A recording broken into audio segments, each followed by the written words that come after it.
Assalamualaikum warahmatullahi wabarakatuh. Selamat pagi, selamat siang, selamat sore, dan selamat malam teman-teman yang berbahagia. Perkenalkan, nama saya Ali Muhsin dari Institut Agama Islam Fakih Asy'ari, program studi Manajemen Pendidikan Islam semester 4. Dalam video ini, saya akan membahas tentang konsep dasar manajemen sarana dan prasarana pendidikan. Yang mana dalam tema ini akan dibahas tentang bagaimana konsep dan ruang lingkup sarana dan prasarana, kemudian bagaimana penggunaan sarana dan prasarana secara tepat guna, dan bagaimana akuntabilitas pembiayaan pendidikan.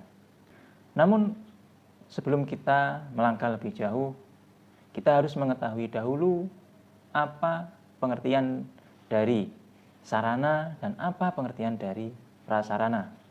Yang mana dua kalimat ini memiliki perbedaan arti dan perbedaan fungsi. Langsung saja yang pertama adalah sarana. Sarana merupakan fasilitas yang berhubungan langsung dengan proses belajar mengajar. Maksudnya adalah sarana ini merupakan alat yang diperlukan dalam proses belajar mengajar, supaya tujuan dari proses belajar mengajar ini dapat berjalan dengan baik, dapat berjalan dengan efektif dan efisien. Nah, kemudian pengertian dari prasarana.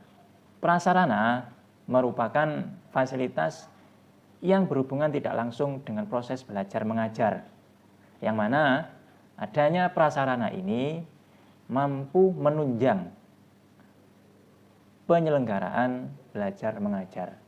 Contoh dari sarana pendidikan adalah alat-alat dalam proses belajar mengajar. Misal alat tulis, kemudian perabotan kelas seperti halnya papan tulis, meja, kemudian kursi, penghapus, dan yang lain sebagainya. Nah, dengan adanya alat-alat tersebut, proses belajar mengajar ini bisa berjalan dengan lancar dan berjalan dengan baik. Dengan tidak adanya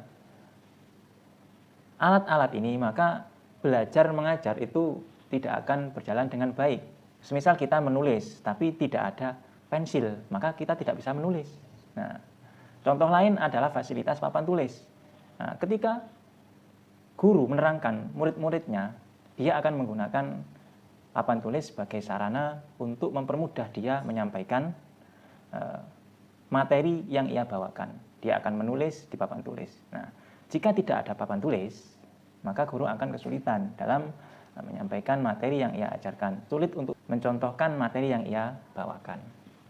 Nah, kemudian sarana. Contoh dari prasarana, ini adalah sesuatu yang berhubungan tidak langsung dengan pendidikan. Seperti halnya gedung sekolah, seperti halnya tanah, seperti lapangan, kemudian kolam renang, kemudian halaman. Fasilitas-fasilitas ini merupakan pendukung, pendukung dalam terselenggaranya pendidikan. Adanya gedung sekolah ini sebagai penunjang, supaya kita belajar itu dengan nyaman, supaya belajar itu dengan kondusif, terhindar dari panas, terhindar dari hujan, dan yang lain sebagainya. Kemudian contoh yang lain adalah jalan raya, jalan untuk menuju ke sekolahan. Nah, itu merupakan contoh dari prasarana, yang mana prasarana itu merupakan fasilitas yang tidak langsung berhubungan dengan proses belajar mengajar. Nah, dari situ kita bisa mengambil kesimpulan bahwa perbedaan dari sarana dan prasarana ini terdapat pada fungsinya. Kalau sarana ini berfungsi untuk memudahkan penyampaian materi, memudahkan untuk penerimaan materi, memudahkan penyampaian materi dari guru, memudahkan penerimaan materi dari murid. Nah, kemudian fungsi dari prasarana ini adalah sebagai penunjang, proses belajar mengajar. Kemudian yang selanjutnya adalah bagian-bagian dari sarana dan prasarana.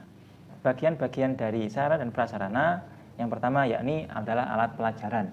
Alat pelajaran merupakan alat-alat yang digunakan untuk merekam bahan pelajaran atau alat pelaksanaan kegiatan belajar. Nah, maksud dari merekam ini bisa mendengar, kemudian menulis, mencatat, dan yang lain sebagainya. Seperti contoh pensil, kemudian buku tulis, pulpen, penghapus, dan yang lain sebagainya. Nah, kemudian yang nomor 2 adalah alat peraga. Alat peraga adalah segala macam alat yang digunakan untuk meragakan objek atau materi pelajaran.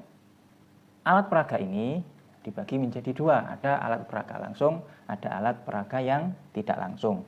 Maksud dari alat peraga langsung yaitu guru menerangkan dengan membawa benda yang sesungguhnya. Alat peraga yang tidak langsung, nah, ini merupakan alat-alat yang dibawa guru untuk memeragakan sebuah pembelajaran dengan menggunakan alat pengganti dari aslinya. Nah, semisal guru menjelaskan tentang anatomi tubuh, maka guru membawa alat peraga yang tidak langsung berupa apa? Berupa tiruan dari tubuh manusia yang di situ terlihat jantungnya, kemudian terlihat hati, perut, dan yang lain sebagainya. Kemudian yang selanjutnya yakni standarisasi sarana dan prasarana. Dalam tingkatan lembaga sekolah, entah itu SD, MSD, kemudian SMP atau SMA, memiliki standarisasi dalam penyediaan sarana dan prasarana. Yang pertama dari tingkatan SD. Suatu SD sekurang-kurangnya harus memiliki sarana dan prasarana sebagai berikut. Di antaranya yakni ruang kelas, kemudian ruang perpustakaan, ruang kepala sekolah, ruang guru, ruang UKS, kamar mandi, gedung, dan yang terakhir adalah tempat bermain atau tempat berolahraga.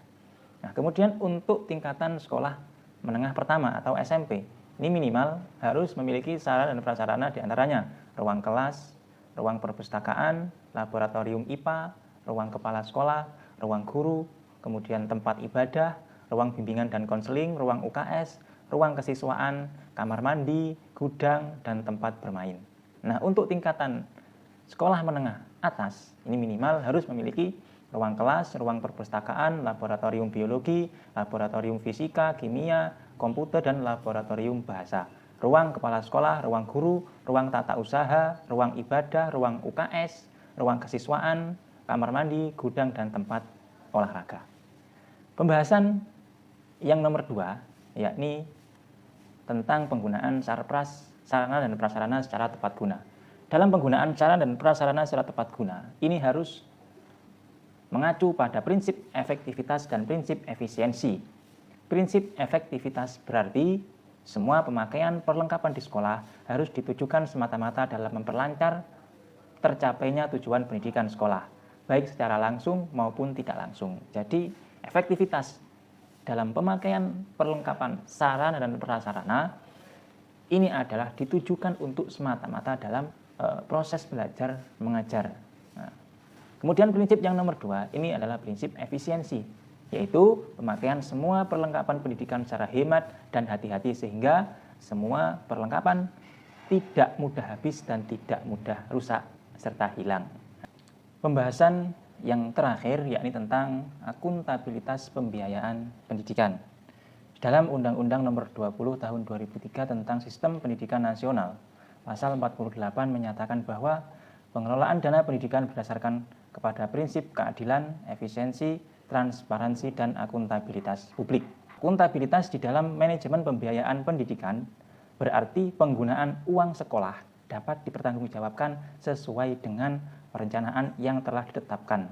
Nah, jadi yang dimaksud akuntabilitas pembiayaan pendidikan itu adalah di mana keuangan sekolah, pembiayaan sekolah itu dapat digunakan atau dapat dialokasikan sesuai dengan perencanaan, dapat dipertanggungjawabkan sesuai dengan perencanaan yang telah ditetapkan.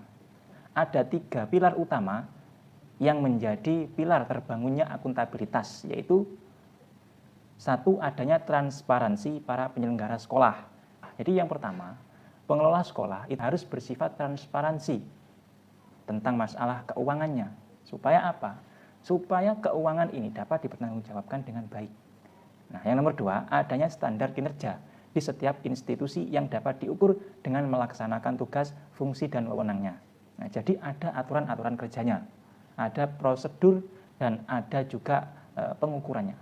Ya, kemudian yang ketiga, adanya partisipasi untuk saling menciptakan suasana kondusif dalam menciptakan pelayanan masyarakat dengan prosedur yang mudah biaya murah, dan pelayanan yang tepat. Cukup sekian video kali ini. Kurang lebihnya saya mohon maaf yang sebesar-besarnya. Kami akhiri. Assalamualaikum warahmatullahi wabarakatuh.